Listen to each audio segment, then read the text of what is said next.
Uh, Good afternoon.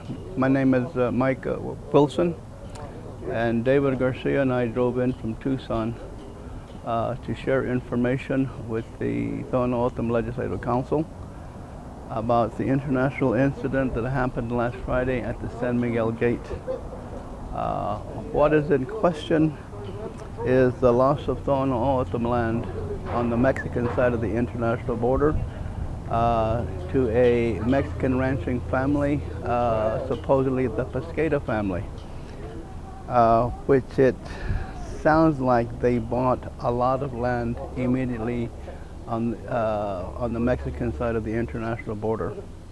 So we were here to try to convince the Legislative Council and specifically the Domestic Affairs Committee to investigate the background, as far as I'm concerned, of a questionable land purchase on the Mexican side. What we should know is how much land did the Tohoo people lose, how big of a land purchase it, who were the buyers, who were the entities, was it a corporation and individuals, who were the buyers, who were the sellers, and how much money traded hands, and why weren't all of them in Mexico part of those land, the negotiations in the loss of our traditional land. David and I have been in contact and been in communication with the Mexican consulate in Tucson. We're calling this an international incident because it's on the international border. That by definition is international. I'm not satisfied that the Legislative Council mentioned that it has a relationship with Caborca, with Puerto Peñasco, and Marina. We're not concerned about Caborca, Marina, and Peñasco. They need to have a government-to-government relationship between the Republic of Mexico and the Tohoo Nation. David Garcia and I should not be doing the Legislative Council's work. It's their job to find out, and it's the chairman and the vice chairman to be part of these public talks, not private talks, not secret talks. And so we're here to get the discussions going, and if there's any way that we can help, we'll be more than happy to. So what was the council's reaction to the information you gave them? The council was thankful for the information that we gave them, because the purpose for the open session this morning was information gathering. They weren't they weren't there to make a decision. What they were there, as we were told, was to gather information as far as a public discussion. And so we left it at that.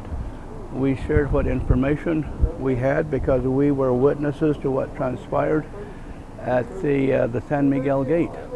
Well, what exactly did you witness there? What we witnessed was tribal members from both sides of the border, from the Mexican side and from community members from the San Miguel district. I mean the Chucutzcuc district.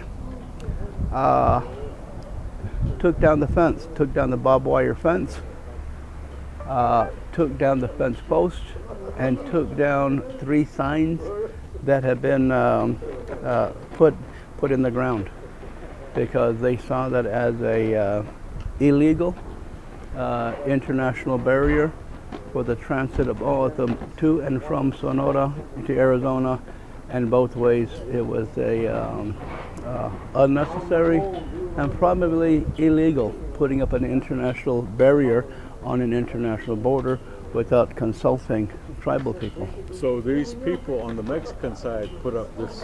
Yes. Star 820, Marine, Star 820. In essence, it's a private border wall. And so since we've been talking about border walls for the last 15 years, it's a continuation of this sealing off the international borders. So the question that I have is this a private border wall? Well, what about the respect and hearing of Autumn going across? Because the next week you're going to have a unity run that, at least in years past, have passed through the San Miguel Gate to and from. So what's going to happen then? And my fear is there is a potential for violence. We don't want to see anybody hurt. We certainly don't want anybody killed. But if the rancher comes back with armed supporters or armed employees, what's going to happen? And so we notified the Mexican consul in Tucson. We notified Chairman Manuel's office, and now we've notified the Legislative Council. So that was the purpose for us coming into South today.